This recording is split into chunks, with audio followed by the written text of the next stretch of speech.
Hello everyone, welcome in Samriddhi IAS. आज समृद्धि IAS के chemistry class में आप सभी का स्वागत है। जैसा कि आप लोगों ने देखा पिछले दो क्लास में हम एटॉमिक स्ट्रक्चर को हमने पढ़ा है, अब हम उसको आगे कंटिन्यू करेंगे। बोर्ड पे दिखाई दे रहा है आज हम लोग क्या क्या पढ़ेंगे। परमाणु भार और परमाणु संख्या के बारे में जानेंगे, परमाणु द्रव्यमान इकाई के बारे में जानेंगे एटॉमिसिटी के बारे में हम लोग जानेंगे, वैलेंसी के बारे में जानेंगे, आइसोटोप, आइसोबार्स, आइसोइलेक्ट्रॉनिक, आइसोटोन यानी कि समस्थानिक, समभारिक, सम इलेक्ट्रॉनिक और सम न्यूट्रॉनिक के बारे में आज हम स्टडी करेंगे। और साथ ही ये भी जानेंगे कि कैसे कैसे क्वेश्चन जो है बीपीएससी इससे अरेंज करती है और कैसे कैसे क्वेश्चन जो बीपीएससी में पूछे गए हैं। तो स्टार्ट करते हैं हम लोग परमाणु भार और परमाणु संख्या से। तो ये देखिए परमाणु संख्या, परमाणु संख्या होता क्या है, what is a topic number.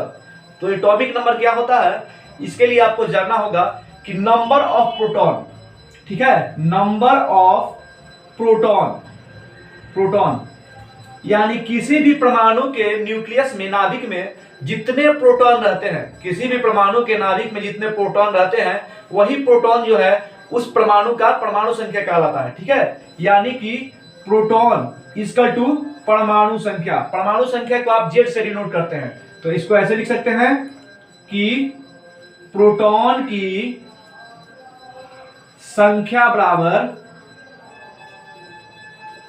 परमाणु संख्या। ठीक है, यानी परमाणु संख्या बराबर क्या होता है, प्रोटॉनों की संख्या। किसी परमाणु में जितना प्रोटॉन होगा वही उसकी परमाणु संख्या होगी। तो आपको क्या होगा, P बराबर जेड, यानी प्रोटॉन की संख्या बराबर परमाणु संख्या। कोई किसी को कंफ्यूजन नहीं होना चाहिए, क्योंकि जितना प्रोटॉन होगा वही परमाणु संख्या होगा। एकदम क्लियर है, प्रोटॉन की संख्या बराबर परमाणु संख्या। आगे बढ़ते हैं, ये आपने जान लिया प्रोटॉन की संख्या बराबर परमाणु संख्या। इसके बाद है परमाणु भार। परमाणु भार क्या होता है, तो आप लोगों ने देखा है रदरफोर्ड का परमाणु मॉडल जब हम लोग पढ़े थे तो हमने क्या बताया था कि पूरा परमाणु का जो भार होता है वो न्यूक्लियस में केंद्रित होता है। तो न्यूक्लियस में क्या क्या होता है, तो न्यूक्लियस के अंदर प्रोटॉन और न्यूट्रॉन होते हैं। ठीक है, तो परमाणु भार इक्वल टू क्या हो जाएगा, परमाणु भार equal to proton plus neutron.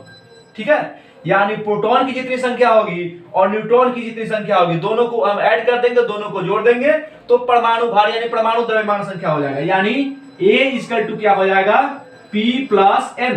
अब यहां ध्यान देने वाली बात है, A मतलब परमाणु भार, P मतलब प्रोटॉन और N मतलब न्यूट्रॉन। यानी परमाणु द्रव्यमान संख्या निकालना होगा तो क्या करेंगे कि प्रोटॉनों की संख्या और न्यूट्रॉनों की संख्या दोनों को जोड़ देंगे तो क्या निकल जाएगा, परमाणु भार निकल जाएगा। तो परमाणु भार बराबर क्या हो गया, प्रोटॉन प्लस न्यूट्रॉन, और परमाणु संख्या बराबर क्या हो गया, प्रोटॉनों की संख्या। Is that clear? ठीक है, इसके बाद देखिए जितना प्रोटॉन होता है किसी भी परमाणु में, जितने प्रोटॉन होते हैं इलेक्ट्रॉनों की संख्या उतनी ही होती है। यानी प्रोटॉन की संख्या बराबर इलेक्ट्रॉन की संख्या। ठीक है, जितने प्रोटॉन होंगे उतने ही इलेक्ट्रॉन होंगे, और प्रोटॉन और न्यूट्रॉन दोनों को जोड़ देंगे तो परमाणु भार संख्या निकल जाएगा। ठीक है, परमाणु भार। अब यहां देखते हैं जेड बराबर क्या हुआ, परमाणु संख्या। तो परमाणु संख्या बराबर क्या हो गया, प्रोटॉन की संख्या। क्लियर? उसके बाद प्रोटॉन की संख्या जितनी होगी उतनी ही हो जाएगी इलेक्ट्रॉन की संख्या। ठीक है, उसके बाद क्या होगा, परमाणु भार ए बराबर क्या हो जाएगा, P प्लस N, यानी प्रोटॉन की संख्या प्लस न्यूट्रॉन की संख्या। ठीक है, तो परमाणु संख्या बराबर क्या हो गया, प्रोटॉन की संख्या हो गया, और परमाणु द्रव्यमान संख्या बराबर क्या हो गया, प्रोटॉन की संख्या प्लस न्यूट्रॉन की संख्या, और प्रोटॉन की संख्या बराबर क्या हो गया, इलेक्ट्रॉन की संख्या। ये बात एकदम दिमाग में बैठा लीजिए और उसके बाद आप कोई गलती नहीं करेंगे। देखिए क्वेश्चन इससे कैसे बनते हैं, क्वेश्चन देखिए इससे कैसे बनते हैं।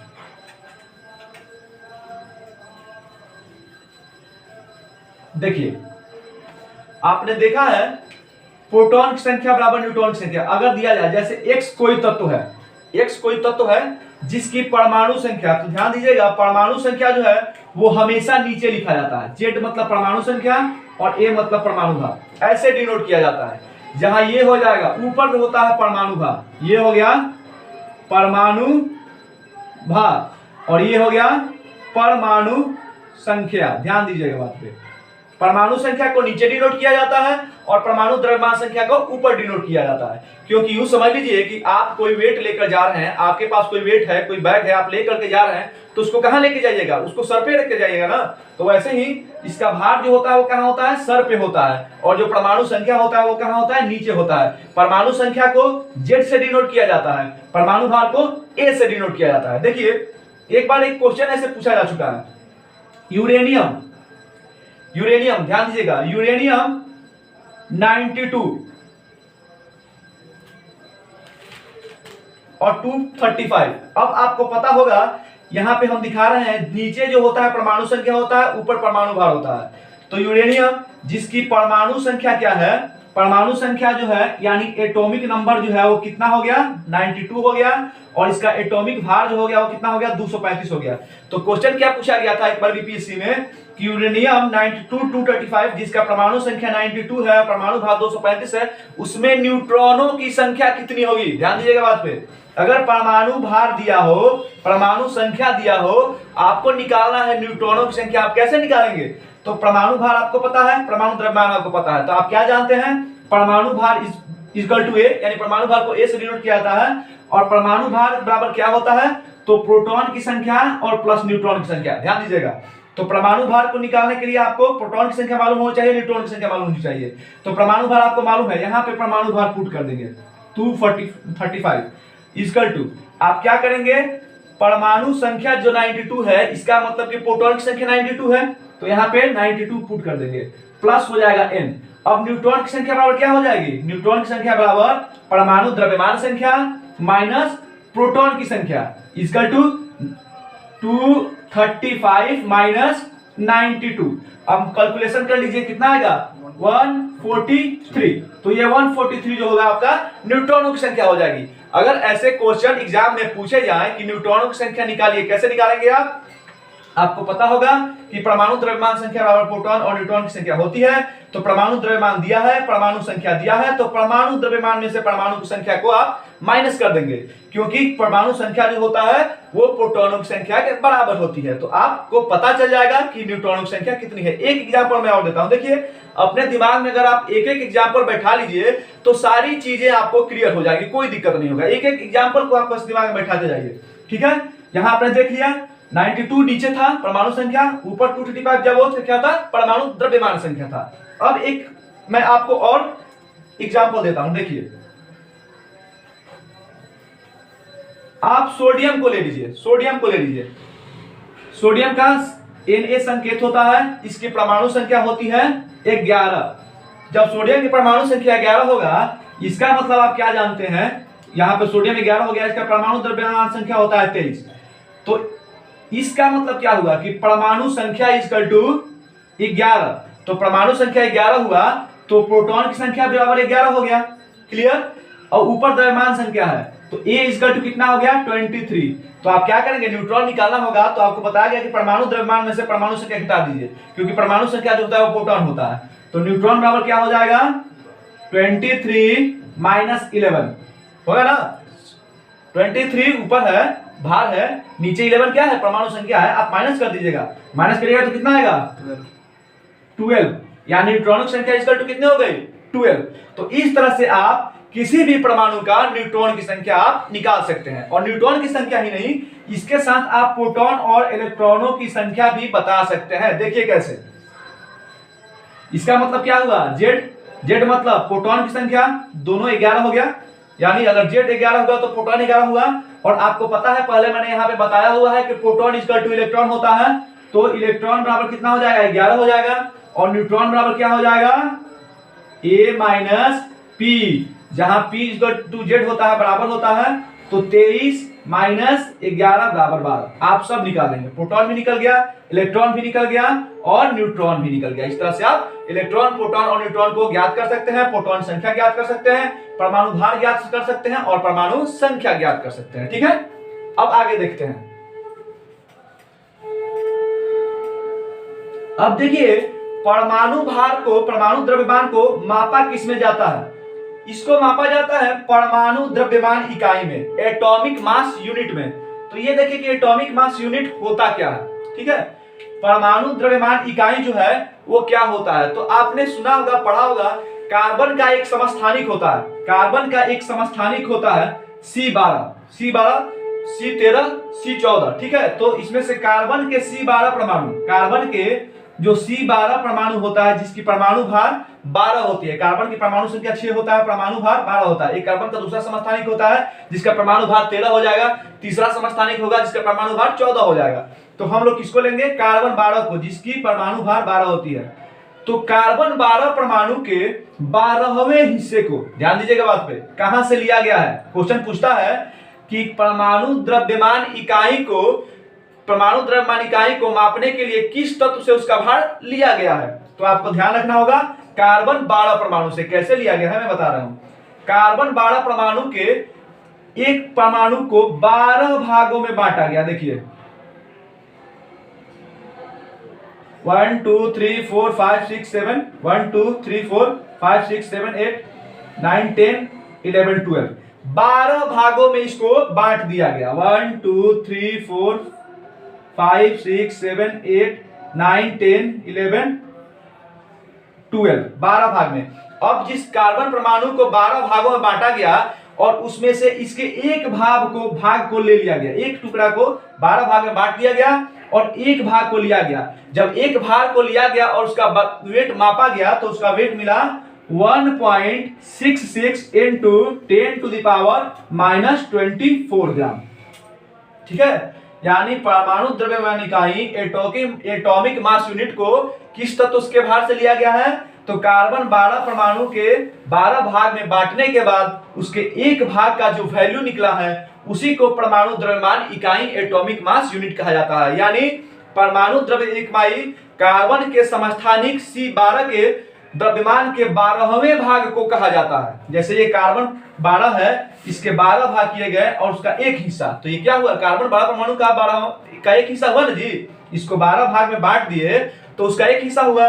तो यही क्या कहा जाता है। अगर पूछा जाए कि एटॉमिक मास यूनिट क्या है तो क्या जवाब दीजिएगा कि परमाणु द्रव्यमान इकाई कार्बन के समस्थानिक C12 के 12 द्रव्यमान के 12वें भाग को कहा जाता है। जहां पे इसको 12 भाग में आपने बांटा है और एक भाग निकाला है। एक भाग का वैल्यू कितना आया है 1.66 इंटू 10 टू द पावर -24 ग्राम। और क्वेश्चन यहीं से बनते हैं, पूछा जाता है कि परमाणु द्रव्यमान इकाई एटॉमिक मास यूनिट का वैल्यू कितना होता है। तो 1.66 इंटू 10 टू द पावर -24 ग्राम। और एक और बात ध्यान दीजिएगा, अगर कहीं ये ग्राम न हो, केजी में दिया हो, तो इसका मान क्या हो जाएगा 1.66 इंटू 10 टू द पावर, यहाँ पे -224 है, वहां -27 केजी हो जाएगा। तो अगर केजी में होगा तो -27, ग्राम में होगा तो -24। यहाँ पे कंफ्यूज मत होइएगा। तो एक परमाणु द्रव्यमान इकाई यानी एक एटॉमिक मास यूनिट का वैल्यू कितना होता है। तो 1.66 इंटू 10 टू द पावर -24 ग्राम या 1.66 इंटू 10 टू द पावर -27 ग्राम। कहां से लिया गया है तो कार्बन 12 परमाणु से लिया गया है। कैसे लिया गया है तो इस कार्बन परमाणु के 12 टुकड़े किए गए हैं और उसके एक भाग का द्रव्यमान लिया गया है जो 1.66 इंटू 10 टू द पावर 24 ग्राम के बराबर होता है। एकदम दिमाग में बैठा लीजिए। अब आगे बढ़ते हैं,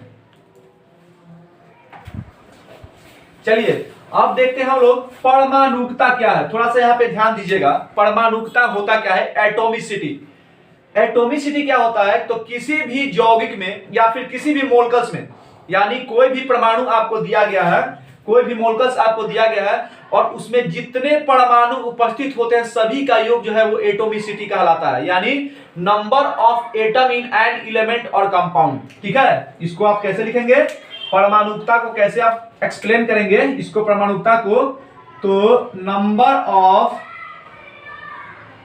ऑफ एटम यानी परमाणुओं की संख्या, number of atom in element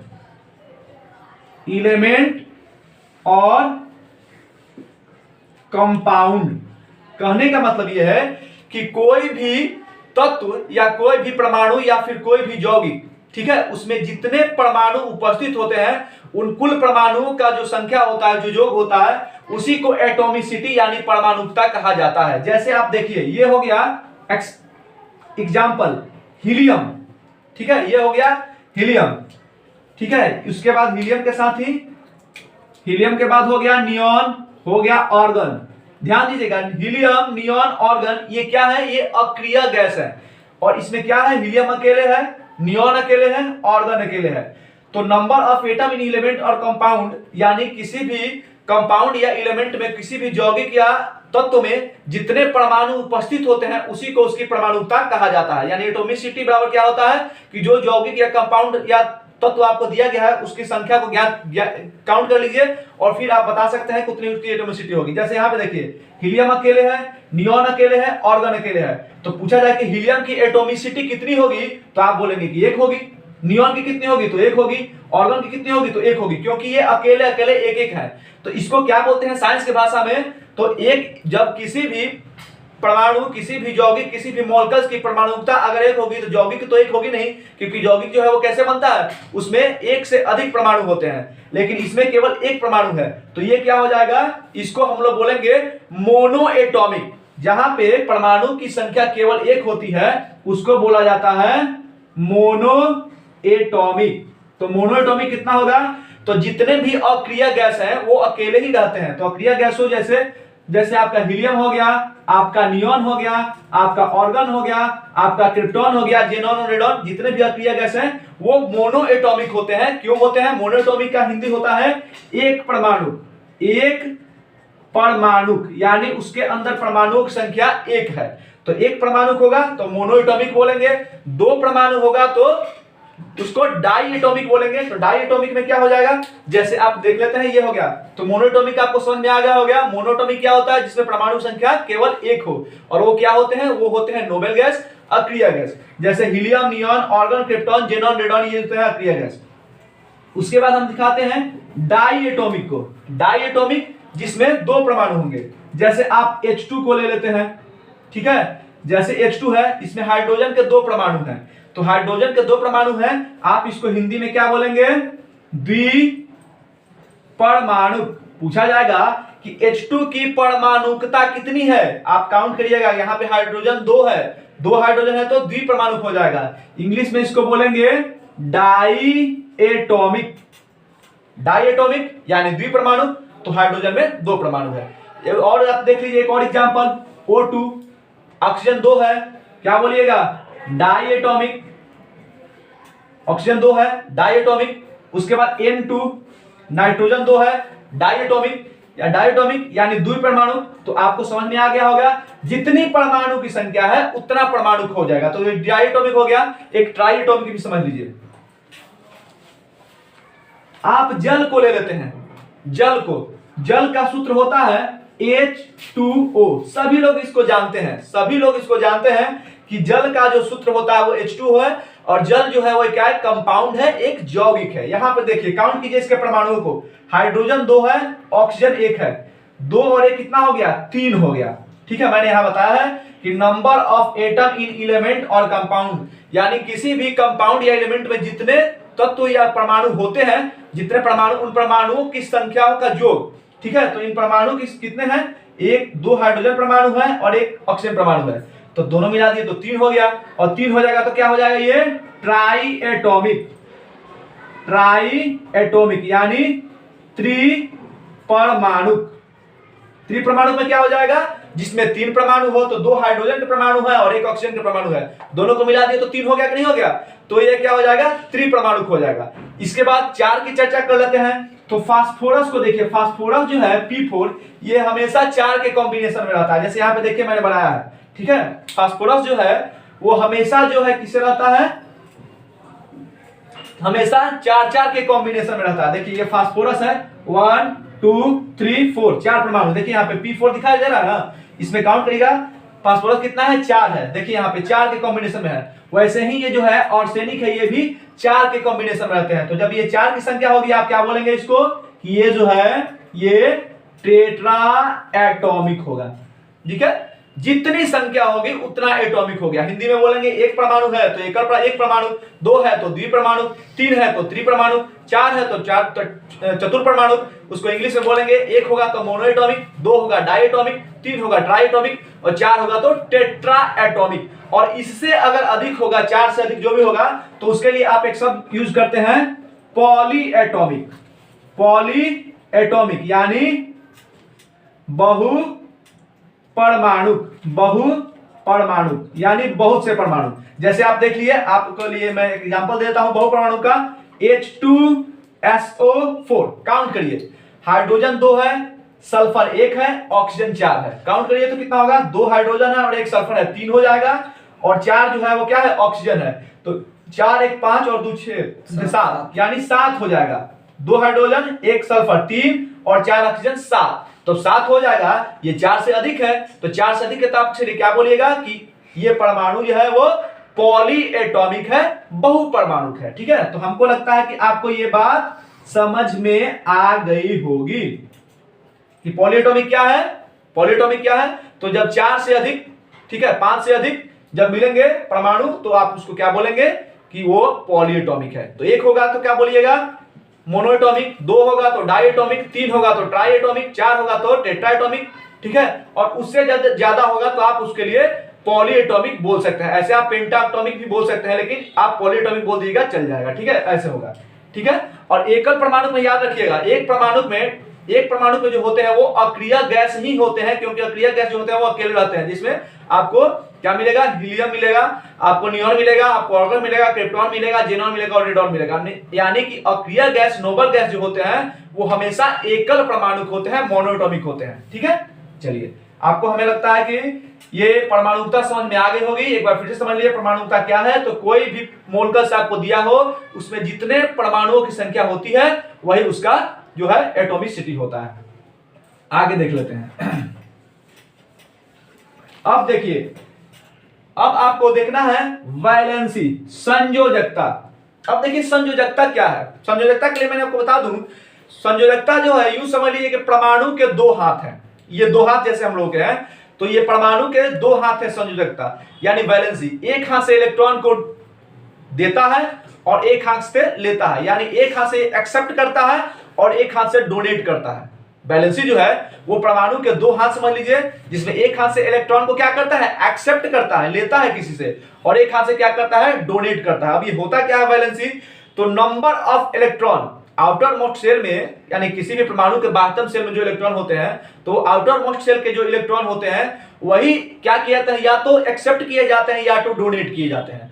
तो जो एक्सेप्ट किए जाते हैं और डोनेट किए जाते हैं वही इलेक्ट्रॉन जो है वैलेंसी कहलाते हैं। ठीक है, तो आउटर मोस्ट सेल के वैसे इलेक्ट्रॉन जो एक्सेप्ट किए जाते हैं या फिर डोनेट किए जाते हैं, यानी लिए जाते हैं या फिर दिए जाते हैं, उसी को क्या कहा जाता है, वैलेंसी कहा जाता है। ठीक है, और वो बाह्यतम सेल के इलेक्ट्रॉन होते हैं। ठीक है, जैसे देखिए मैं बता रहा हूं आपको, आप मैग्नीशियम को ले लीजिए, मैग्नीशियम को ले लिए। मैग्नीशियम का एटॉमिक नंबर कितना होता है, मैग्नीशियम का एटॉमिक नंबर होता है 12। तो अभी मैंने आपको एटॉमिक नंबर समझाया था, परमाणु संख्या, कि 12 प्रोटॉन की संख्या होगी तो 12 ही इलेक्ट्रॉन की संख्या होगी। तो जब मैग्नीशियम की परमाणु संख्या 12 हो गई तो इसका मतलब कि इसमें प्रोटॉन जो है वो 12 हो गया। ठीक है, और प्रोटॉन जब 12 हो गया तो यहाँ पे मैंने बताया है, देखिए Z बराबर P होता है और P बराबर E होता है। तो जितना प्रोटॉन की संख्या होगी उतना इलेक्ट्रॉन की संख्या हो गया, तो इसमें इलेक्ट्रॉन की संख्या भी 12 हो गई। अब इसको डिस्ट्रीब्यूट करते हैं, तो देखिए इलेक्ट्रॉन डिस्ट्रीब्यूट किस तरह से होता है, इलेक्ट्रॉन डिस्ट्रीब्यूट कैसे होता है आपको पता है, आपने को पढ़ाया है मैंने पिछले क्लासों में, कि जैसे ये परमाणु होगा, नाभिक हो गया, न्यूक्लियस हो गया, और ऐसे जो है परमाणु होते हैं। तो आपने देखा है कि इसको क्या कहता है, K सेल, L सेल और M सेल, N सेल, ऐसे होता है। तो आपको पता है कि पहले सेल में अधिक से अधिक 2 इलेक्ट्रॉन रह सकते हैं 2n² के अनुसार। पहले सेल में 2 इलेक्ट्रॉन, दूसरे में 8, तीसरे में 18, ऐसे करके चलते हैं। लेकिन उसमें एक रूल था, नील्स बोर साहब ने यह भी बताया था कि प्रत्येक परमाणु जो है, प्रत्येक परमाणु यह चाहता है अपनी स्टेबिलिटी के लिए, ध्यान दीजिएगा बात पे, प्रत्येक परमाणु अपनी स्टेबिलिटी के लिए चाहता है कि उसके आउटर मोस्ट सेल में, यानी बाहरी सेल में 8 इलेक्ट्रॉन रहे, क्योंकि अगर 8 इलेक्ट्रॉन रहेगा तो अक्रिय गैस जैसी संरचना प्राप्त कर लेगा। और अगर जैसे आपने देखा है, मैग्नीशियम को अभी मैं बता रहा था, मैग्नीशियम को ले लिया, इसका हो गया 12 इलेक्ट्रॉन, किसका डिस्ट्रीब्यूट करते हैं, यानी इसका इलेक्ट्रॉनिक कॉन्फ़िगरेशन निकालते हैं। देखिए कैसे, पहले सेल में अधिक से अधिक 2 इलेक्ट्रॉन, दूसरे में 8 इलेक्ट्रॉन, समझ गया, 2 8 10 हो गया। अब तीसरे में कितने इलेक्ट्रॉन बच गए हैं, तो 2। तो मैग्नीशियम के 12 इलेक्ट्रॉन हो गए, 2 8 10 2 12, क्लियर। 12 प्रोटॉन है तो 12 इलेक्ट्रॉन होगा। तो 2 8 2, पहले सेल में 2 इलेक्ट्रॉन, दूसरे सेल में 8 इलेक्ट्रॉन, तीसरे सेल में 2 इलेक्ट्रॉन। तो ये इसका इलेक्ट्रॉनिक कॉन्फ़िगरेशन हो गया, इलेक्ट्रॉनिक विन्यास हो गया। तो अब इसमें क्या देखना है, मैं बता रहा था कि वैलेंसी क्या होती है। तो ये जब बाह्यतम सेल है इसका दो, ये इसका बाहर वाला सेल हुआ, आउटर मोस्ट सेल हुआ, ठीक है, बाह्यतम सेल हुआ, आउटर मोस्ट सेल हुआ ये। तो आउटर मोस्ट सेल में कितने इलेक्ट्रॉन हो गए, 2 इलेक्ट्रॉन, ठीक है।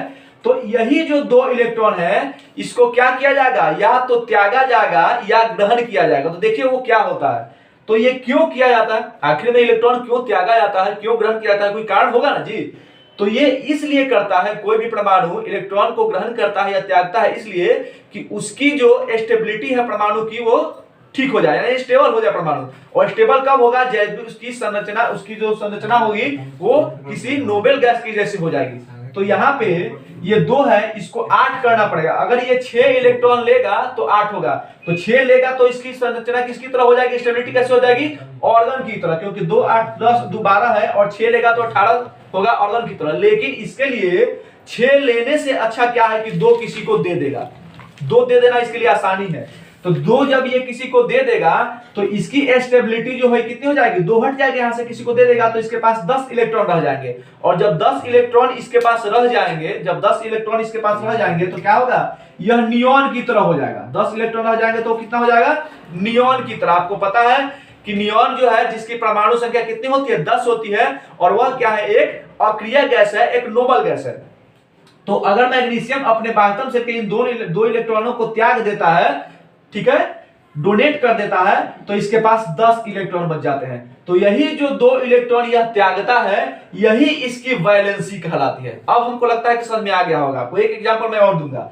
तो ये 2 इलेक्ट्रॉन जो त्याग देते हैं अपनी, और क्यों त्यागते हैं, तो स्टेबिलिटी के लिए, स्टेबिलिटी के लिए क्या करते हैं, इलेक्ट्रॉन को डोनेट कर रहा है। और इलेक्ट्रॉन जब 2 डोनेट कर दे रहा है तो इसके पास 10 इलेक्ट्रॉन बच जा रहे हैं। और यही जो 10 इलेक्ट्रॉन होते हैं ये क्या हो जाते हैं, 8 2 10, ये क्या होते हैं, नियॉन जैसी संरचना इनको मिल जाती है। और नियॉन जो है वो एक नोबेल गैस है, तो इसका औष्टक जो होता है पूरा हो जाता है, बाह्यतम सेल में 8 इलेक्ट्रॉन हो जाते हैं। तो फिर इसको इलेक्ट्रॉन लेने देने की जरूरत नहीं पड़ती है। तो ये 2 इलेक्ट्रॉन जो इसने त्याग दिया, तो वही ध्यान देगा, जितना इलेक्ट्रॉन त्यागता है, अगर त्यागेगा यानी दूसरे को देगा तो प्लस चार्ज चढ़ता है, और अगर लेता है तो नेगेटिव चार्ज चढ़ता है। देखिए कैसे, तो मैग्नीशियम क्या किया, 2 इलेक्ट्रॉन त्याग दिया, ठीक है, 2 इलेक्ट्रॉन त्याग दिया तो इसके ऊपर क्या होता है, +2 चार्ज चढ़ जाता है, यानी मैग्नीशियम के ऊपर +2 चार्ज। तो +2 जब चार्ज इसके ऊपर चढ़ गया, इसका मतलब कि इसमें से 2 इलेक्ट्रॉन निकल गया।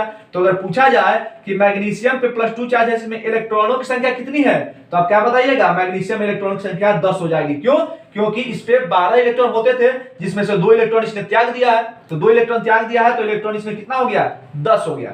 वही आप एक और समझ लीजिए, क्लोरीन को समझ लीजिए। यहां देखिए क्लोरीन, क्लोरीन की परमाणु संख्या 17 होती है। इसको इलेक्ट्रॉन डिस्ट्रीब्यूट कीजिएगा 2 8 7, ठीक है, पहले सेल में 2 इलेक्ट्रॉन, दूसरे में 8, तीसरे में 7। जब तीसरे में 7 हो गए तो इसको अपना ऑक्टेट पूरा करने के लिए क्या करना पड़ेगा, यह 2 8 10 और 7 17 है, और इसके आगे ही होता है 18 जो ऑर्गन है क्रिया गैस। तो ये क्या करेगा, 1 इलेक्ट्रॉन ले लेगा तो इसके पास 8 हो जाएगा, नहीं तो 7 इसको त्यागना पड़ेगा। तो 7 त्यागने से अच्छा कि 1 ले लेगा। तो यह 1 इलेक्ट्रॉन क्या करता है, ले लेता है। तो जब 1 इलेक्ट्रॉन यह ले लेता है तो क्लोरीन के बाह्यतम सेल में इलेक्ट्रॉनों की संख्या कितनी हो जाएगी, 8 हो जाएगी। तो 8 हो जाएगी तो 2 8 10 8 18 यह ऑर्गन की तरह हो जाएगा। ऑर्गन की तरह हो जाएगा कि नहीं हो जाएगा, तो ऑर्गन की तरह हो जाएगा, 1 इलेक्ट्रॉन ले लेगा। लेकिन जब 1 इलेक्ट्रॉन ये ले लिया तो यह 2 इलेक्ट्रॉन दिया था तो इसके पर +2 चार्ज था, लेकिन यह 1 इलेक्ट्रॉन लिया है। तो जब 1 इलेक्ट्रॉन आप किसी से लेते हैं तो क्या होता है, वो कर्ज हो जाता है, तो इलेक्ट्रॉन इस पे -1 चार्ज हो जाएगा, ठीक है, क्योंकि 1 इलेक्ट्रॉन इसने लिया है तो इसकी जो वैलेंसी होगी, वैलेंसी इसकी 1 होगी, क्योंकि 1 ले रहा है, और चार्ज कितना होगा, -1 हो जाएगा। तो ये -1 हो गया, इसके ऊपर +2 हो गया। तो अगर पूछा जाए कि इसमें इलेक्ट्रॉन की संख्या कितनी है, क्या जवाब दीजिएगा, तो 2 8 7 17 इसके पास ऑलरेडी पहले से थे, और -1 चार्ज हुआ है, यानी कि 1 ये लिया है, तो इलेक्ट्रॉन इसमें हो जाएगा 18। इसने 2 दिया है इसलिए इसके पास 10 हो गया। तो हमको समझ आ गया कि जितना चार्ज होगा, अगर पॉजिटिव चार्ज होगा तो उतना इसके पास इलेक्ट्रॉन कम हो जाएगा, और नेगेटिव चार्ज होगा तो उतना इलेक्ट्रॉन ज्यादा हो जाएगा। अब देखिए थोड़ा सा और, तो आपको ये समझ में आ गया होगा कि वैलेंसी क्या होती है।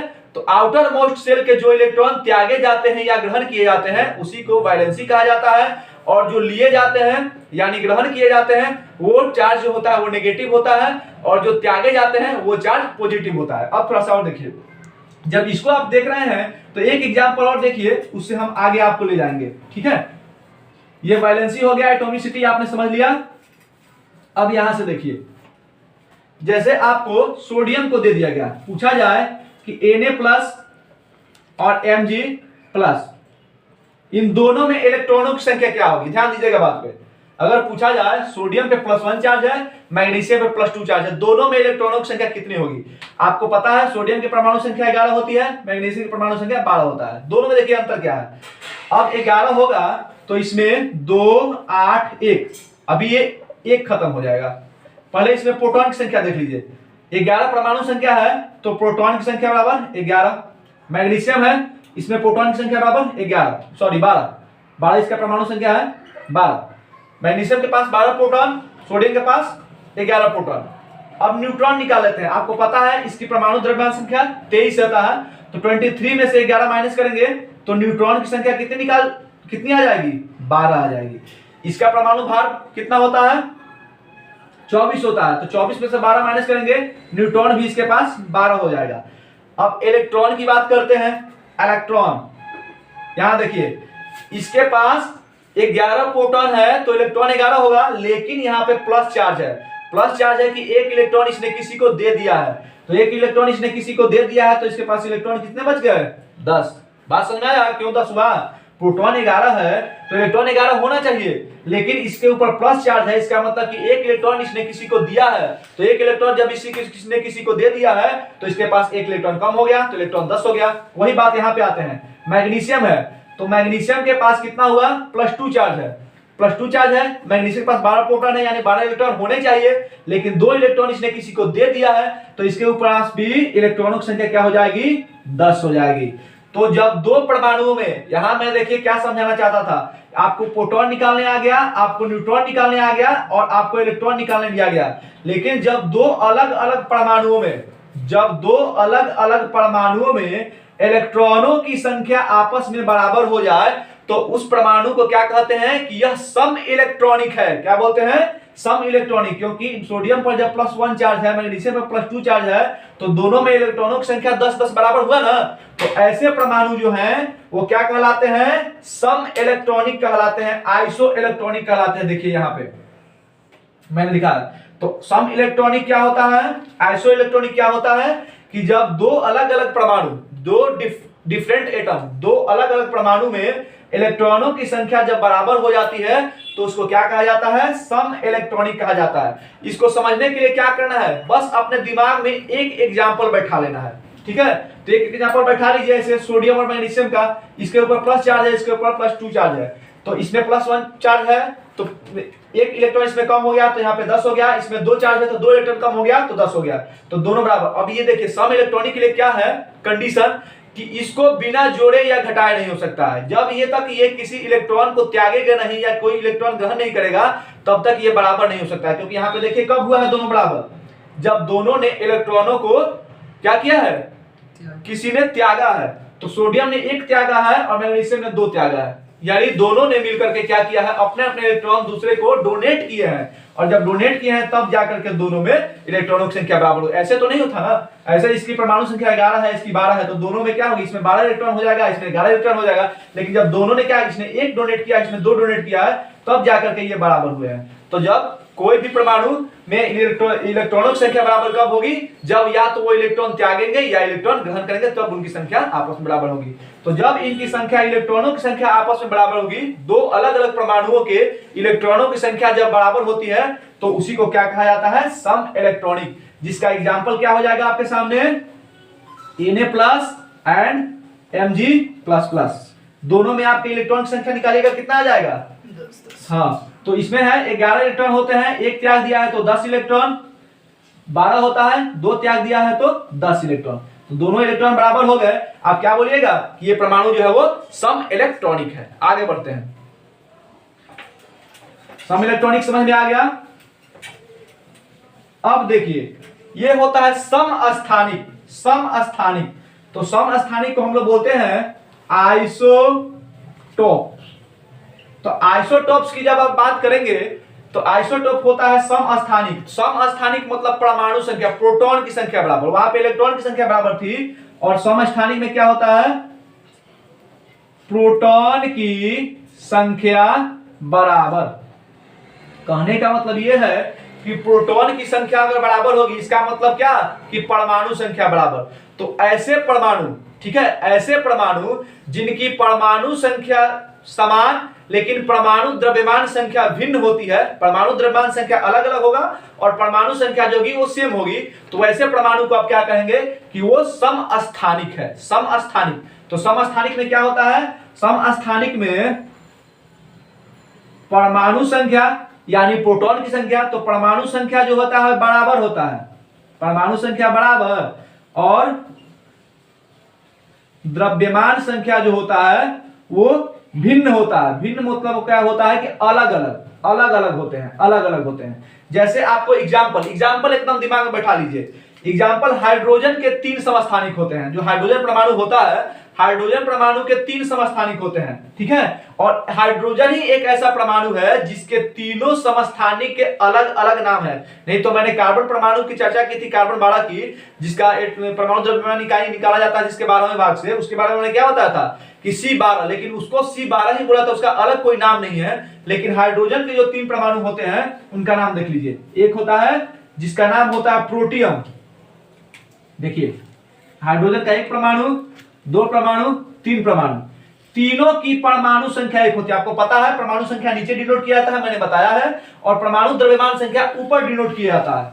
तो इसकी परमाणु संख्या, परमाणु द्रव्यमान 1, इसका 2 और इसका 3 होता है। देखिए अंतर क्या है, परमाणु संख्या बराबर और परमाणु द्रव्यमान संख्या भिन्न हो यानी अलग अलग हो, तो आप बोलेंगे कि वह परमाणु जो है वो समस्थानिक है। तो ये हाइड्रोजन के समस्थानिक है। देखिए तीनों की परमाणु संख्या 1 है ना, तो तीनों की परमाणु संख्या 1 है, लेकिन परमाणु द्रव्यमान संख्या तीनों की क्या है, अलग अलग है। एक का 1 है, एक का 2 है, एक का 3 है। तो जब परमाणु संख्या बराबर हो तो आप क्या बोलेंगे कि वो जो है वो आइसोटोप है यानी समस्थानिक है। अब देखिए समस्थानिक है, इसका नाम क्या हो जाता है, प्रोटियम, इसका नाम होता है ड्यूटेरियम, और इसका नाम होता है ट्रिटियम। अब इन तीनों में अंतर क्या है, तो न्यूट्रॉन की संख्या का गैप इसमें हो जा रहा है। देखिए कैसे, अब यहां पे न्यूट्रॉन पूछा जाए, एक बार यहां पे फिर न्यूट्रॉन समझ लीजिए, प्रोटियम के अंदर कितना न्यूट्रॉन है, तो अब यहां पे एक, इसका क्या है, परमाणु द्रव्यमान संख्या है, एक परमाणु संख्या है नीचे, ऊपर एक परमाणु द्रव्यमान संख्या है, तो नीचे n बराबर क्या हो जाएगा, तो परमाणु द्रव्यमान संख्या माइनस परमाणु संख्या, तो 1 - 1 = 0। यानी प्रोटियम में जो है वो न्यूट्रॉन नहीं पाया जाता है। इसीलिए मैंने आपको स्टार्टिंग दिन जो क्लास था उसी दिन बताया था कि हाइड्रोजन एक ऐसा तत्व है जिसके अंदर न्यूट्रॉन नहीं पाया जाता है। अगर उससे भी अंदर जाइए तो हाइड्रोजन का वो कौन ऐसा समस्थानिक है, तो ये प्रोटियम के अंदर न्यूट्रॉन नहीं पाया जाता है। उसके बाद ड्यूटेरियम में आप आइएगा, ड्यूटेरियम में जब आइएगा तो यहाँ पे 2 परमाणु भार है और 1 परमाणु संख्या है, तो 2 - 1 यानी 1, यहाँ पे आपको ड्यूटेरियम में 1 न्यूट्रॉन मिलेगा। यहाँ पे 3 परमाणु भार है, 1 परमाणु द्रव्यमान संख्या है, तो 3 - 1 कीजिएगा यानी 2, यहाँ पे आपको 2 न्यूट्रॉन मिलेंगे। तो हाइड्रोजन के 3 समस्थानिक आप समझ लिए। आप दिमाग में इसको एग्जाम्पल को बैठा लीजिए कि जहां पे परमाणु संख्या समान परमाणु द्रव्यमान भिन्न हो उसको आप समस्थानिक कहेंगे।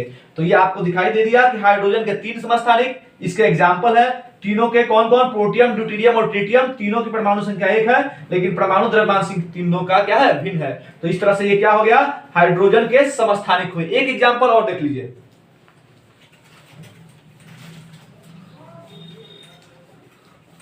आप यूरेनियम को ही देख लीजिए, ठीक है। आपको मैं यूरेनियम का या फिर कार्बन का मैं दिखा देता हूं, कार्बन को ही देख लीजिए, क्योंकि कार्बन के बारे में मैंने चर्चा की थी। कार्बन के 3 समस्थानिक, तीनों की परमाणु संख्या 6 होती है, तीनों की द्रव्यमान अलग होगा, इसका 12 हो जाएगा, इसका 13 हो जाएगा, इसका 14 हो जाएगा, ठीक है।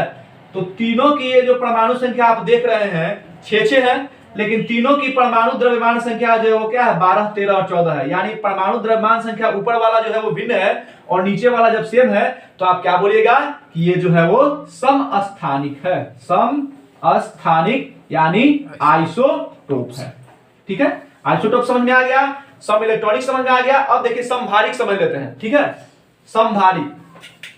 समभारिक में क्या होगा, ऊपर वाला बराबर होगा, नीचे वाला अलग अलग होगा। देखिए समभारिक में, समभारिक को क्या बोला जाता है, आइसोबार, आइसो बार। देखिए आइसो बार क्या होता है, आइसो बार में होता है परमाणु द्रव्यमान समान, परमाणु द्रव्यमान समान होता है, यानी ऊपर वाले बराबर होते हैं और नीचे परमाणु संख्या जो भिन्न होता है, और परमाणु संख्या अलग अलग होता है, अलग अलग। अब देखिए इसका एग्जांपल मैं देता हूं, आप इसका एग्जांपल एकदम दिमाग में बैठा लीजिए क्या होगा। आर्गन ले लीजिए, आर्गन और कैल्शियम। आर्गन की परमाणु संख्या हो जाएगी 18, कैल्शियम की परमाणु संख्या हो जाएगा 20, और परमाणु द्रव्यमान आर्गन का भी 40 और कैल्शियम का भी 40। देखिए ये क्या है, दोनों की परमाणु भार जो है वो समान हो गई, लेकिन परमाणु संख्या दोनों का जो है वो क्या है, अलग अलग है ना जी। परमाणु भार समान और परमाणु संख्या जो है वो क्या है, अलग अलग है। तो इस प्रकार से आप क्या देखते हैं, उसमें आइसोटोप था उसमें नीचे वाला बराबर था यानी परमाणु संख्या बराबर था, और यहाँ पे जो है वो ऊपर वाला बराबर है यानी परमाणु द्रव्यमान बराबर है। तो आप इसको क्या बोलिएगा कि ये जो है ये क्या है, समभारिक है। ऊपर वाला बराबर है यानी ये क्या है, समभारिक है, आइसो बार है, आइसो बार है। क्यों है, क्योंकि इन दोनों की परमाणु द्रव्यमान संख्या 40 है, 40 है, बराबर है, लेकिन दोनों की परमाणु संख्या 18 और 20 जो है वो अलग अलग है। ठीक है, तो ये क्या हो जाएगा, समभारिक हो जाएगा। ठीक है, तो आपने क्या क्या समझ लिया, समस्थानिक समझ लिया, समभारिक समझ लिया, सम इलेक्ट्रॉनिक समझ लिया। अब सम न्यूट्रॉनिक समझते हैं, जिसको बोला जाता है आइसोटोन। यहां से क्वेश्चंस बनते हैं जी, एग्जांपल अपने दिमाग में रख लीजिए, क्वेश्चन आप आसानी से कर लीजिएगा। आइसोटोन, आइसोटोन, आइसोटोन को जब आप देखिएगा यानी न्यूट्रॉनों की संख्या जो है इसमें बराबर हो जाती है। क्या देखिएगा आप, न्यूट्रॉन की संख्या जो है आपस में बराबर हो जाएंगी। तो जब न्यूट्रॉन की संख्या आपस में बराबर होंगी तो आप उसको क्या बोलेंगे, जब न्यूट्रॉन की संख्या आपस में बराबर हो जाएगी दो परमाणुओं की, तो आप बोलेंगे कि ये सम न्यूट्रॉनिक है। सम मतलब बराबर और न्यूट्रॉनिक मतलब न्यूट्रॉन। जब न्यूट्रॉन आपस में बराबर हो जाएंगे आप क्या बोलेगा उसको कि वो सम न्यूट्रॉनिक है। देखिए इसका एग्जांपल क्या हो जाएगा, इसमें क्या हो जाएगा, सम न्यूट्रॉनिक में न्यूट्रॉनों की संख्या बराबर होंगी। ठीक है, इसमें न्यूट्रॉन की संख्या बराबर होगी। जैसे आप ले लीजिए किसका, आप ले लीजिए कार्बन को ही और ऑक्सीजन को ले लीजिए। ठीक है, कार्बन और ऑक्सीजन को ले लीजिए। तो कार्बन का एक समस्थानिक होता है जिसकी परमाणु संख्या जो होती है 6 होती है, लेकिन परमाणु द्रव्यमान संख्या जो है वो 14 होता है, 6 और 14। ठीक है, अब ऑक्सीजन को ले लीजिए, ऑक्सीजन की परमाणु संख्या होती है 8 और परमाणु द्रव्यमान होता है 16। ठीक है, अब दोनों में न्यूट्रॉन की संख्या हम निकाल लेते हैं, आसानी से निकालेंगे। कार्बन में न्यूट्रॉन की संख्या क्या हो जाएगा, परमाणु द्रव्यमान संख्या माइनस परमाणु संख्या यानी 14 माइनस 6 इक्वल टू 8। ऑक्सीजन में परमाणु भार कितना हो गया, 16 माइनस 8, न्यूट्रॉन इक्वल टू 8। दोनों में न्यूट्रॉन की संख्या क्या हो गई, बराबर। तो न्यूट्रॉन की संख्या बराबर हो गई तो ये क्या हो गया, सम न्यूट्रॉनिक। क्लियर, सम न्यूट्रॉनिक में क्या होता है, न्यूट्रॉन की संख्या बराबर हो जाती है। एग्जांपल दिमाग में बैठा लीजिए, C6 14 यानी कार्बन की जो है समस्थानिक जिसका परमाणु संख्या 6 और परमाणु भार 14 है वो, और ऑक्सीजन जिसका परमाणु संख्या 8 और परमाणु भार 16 है, ये क्या हो जाएंगे, सम न्यूट्रॉनिक हो जाएंगे, क्योंकि दोनों में न्यूट्रॉन की संख्या क्या हो जाती है, समान हो जाती है। ठीक है, एक और देख लीजिए, हाइड्रोजन को और हीलियम को देख लीजिए। हाइड्रोजन को, हाइड्रोजन का दूसरा समस्थानिक को हम लोग ले लेते हैं या तीसरे को ले लेते हैं। ठीक है, तीसरे को ले लेते हैं, क्या नाम है उसका, हाइड्रोजन का प्रोटियम, प्रोटियम, ड्यूटेरियम और ट्रिटियम। तो हम ले लेते हैं ट्रिटियम की। ट्रिटियम को अभी आप लोगों ने देखा है परमाणु संख्या 1 और परमाणु द्रव्यमान संख्या 3 होती है। और ले लेते हैं हीलियम परमाणु को। हीलियम की परमाणु संख्या 2 और परमाणु भार 4 होता है। दोनों को देख लीजिए, इसमें न्यूट्रॉन की संख्या कितनी हो जाएगी, 3 माइनस 1। 3 होता है परमाणु भार, 1 होता है परमाणु संख्या। तो 3 माइनस 1 n इक्वल टू कितना हो जाएगा, 2 हो जाएगा। यानी इसकी जो है न्यूट्रॉन की संख्या हो जाएगी 2 हो जाएगी। और ये हीलियम में क्या हो जाएगा, हीलियम का परमाणु भार 4 है, परमाणु संख्या 2 है, माइनस कीजिएगा कितना हो जाएगा, 2। तो जब दोनों में न्यूट्रॉन की संख्या जब 2 बराबर हो जाएगी तो ये सम न्यूट्रॉनिक होगा कि नहीं होगा, होगा। तो इस आप एक जो है एग्जांपल सभी लोग इन सब से अपने दिमाग में बैठा लीजिए, एक एक एग्जांपल बैठा लीजिएगा दिमाग में, आपको कहीं कोई प्रॉब्लम नहीं होगा। ठीक है, तो जैसे सम न्यूट्रॉनिक, सम आइसोटोन जो है इसका आपका एग्जांपल क्या हो जाएगा आइसोटोन का, तो आइसोटोन का आपका एग्जांपल हो जाएगा C614 8 और ऑक्सीजन 816। और ये क्या हो जाएगा, हाइड्रोजन का तीसरा समस्थानिक यानी ट्रिटियम और हीलियम परमाणु। इन दोनों में क्या है, न्यूट्रॉनों की संख्या आपस में बराबर है, इसलिए आप कह सकते हैं कि ये क्या है, सब न्यूट्रॉनिक है। तो देखिए आज के क्लास में आपने क्या क्या जाना, परमाणु भार एवं परमाणु संख्या के बारे में हम लोग जाना, परमाणु द्रव्यमान इकाई के बारे में आप लोगों ने जाना, आप एटॉमिसिटी के बारे में जाने, और साथ ही आपको क्या बताया गया, वैलेंसी के बारे में बताया गया। तो वैलेंसी क्या होती है कि आउटर मोस्ट शेल के वैसे इलेक्ट्रॉन जिनको त्याग किया जाता है या ग्रहण किया जाता है उसी को क्या कहा जाता है, वैलेंसी कहा जाता है। और वैलेंस शेल के जो इलेक्ट्रॉन होते हैं यानी बाह्यतम शेल में जो इलेक्ट्रॉन होते हैं आप उसको बोलेंगे कि ये वैलेंस इलेक्ट्रॉन है। उसके बाद क्या होता है, बताया गया समस्थानिक आइसोटोप। आइसोटोप में क्या होता है कि आइसोटोप ऐसे परमाणु जिनकी परमाणु संख्या समान होती है, परमाणु द्रव्यमान संख्या अलग अलग होती है, उसको समस्थानिक कहा जाता है। जैसे हाइड्रोजन के 3 समस्थानिक आपने देखे। समभारिक, जिसका परमाणु द्रव्यमान जो होता है वो आपस में समान होता है और परमाणु संख्या जो होती है वो भिन्न भिन्न होती है। उसका एग्जाम्पल आपके दिमाग में क्या मैंने दिया, तो आपने देखा ऑर्गन और कैल्शियम को। ऑर्गन की परमाणु भार 40 और कैल्शियम की परमाणु भार भी 40 होती है, जबकि दोनों की परमाणु संख्या 18 और 20 होती है। तो वो एग्जाम्पल अपने दिमाग में रख लीजिए। उसके बाद सम इलेक्ट्रॉनिक को आपने देखा, जहां पे दो अलग अलग परमाणु, ध्यान दीजिएगा सम इलेक्ट्रॉनिक तभी होगा जो परमाणु अलग अलग होंगे। दो अलग अलग परमाणु में जब इलेक्ट्रॉनों की संख्या आपस में बराबर होती है तब उसको सम इलेक्ट्रॉनिक कहा जाता है। और ये कब होगा, तो ये तभी पॉसिबल है जब इलेक्ट्रॉन डोनेट किए जाए या फिर गेन किए जाए, तभी ये पॉसिबल है सम इलेक्ट्रॉनिक। उसके बाद होता है सम न्यूट्रॉनिक। तो सम न्यूट्रॉनिक क्या होता है, तो सम न्यूट्रॉनिक में आपने देखा कि जब न्यूट्रॉनों की संख्या आपस में दो अलग अलग परमाणु के न्यूट्रॉनों की संख्या जब बराबर हो जाए तो उसको आप सम न्यूट्रॉनिक कहते हैं, आइसोटोन कहते हैं। जिसमें आपने यह भी बोर्ड पे देखा हाइड्रोजन का तीसरा समस्थानिक जिसमें ट्रिटियम और हीलियम परमाणु को आपने देखा, इन दोनों में जो न्यूट्रॉन की संख्या होती है वो क्या होती है, बराबर होती है। तो इस तरह से एक एक एग्जांपल आप अपने दिमाग में रख लीजिए, एकदम आप एग्जाम हॉल में क्वेश्चन करके आएंगे, ये गारंटी मेरी है। और इसमें से जो भी क्वेश्चन बनेंगे आप उसको आसानी से करके आइएगा। आप एक एक दिमाग में अपने जो एग्जांपल है उसको बैठा लीजिए, ठीक है। अब अगले क्लास में इसके आगे हम लोग स्टडी करेंगे, जहां पे हम लोग आणविक द्रव्यमान निकालने में उसके बारे में, उसका प्रतिशत निकालने के बारे में हम लोग देखेंगे, वो अगली क्लास में होगी। तो आज की क्लास यहीं पे एंड की जाती है। और अगर आप लोगों को ये क्लास अच्छी लगे तो आप इस क्लास को लाइक करें, कमेंट करें और सब्सक्राइब करें। धन्यवाद।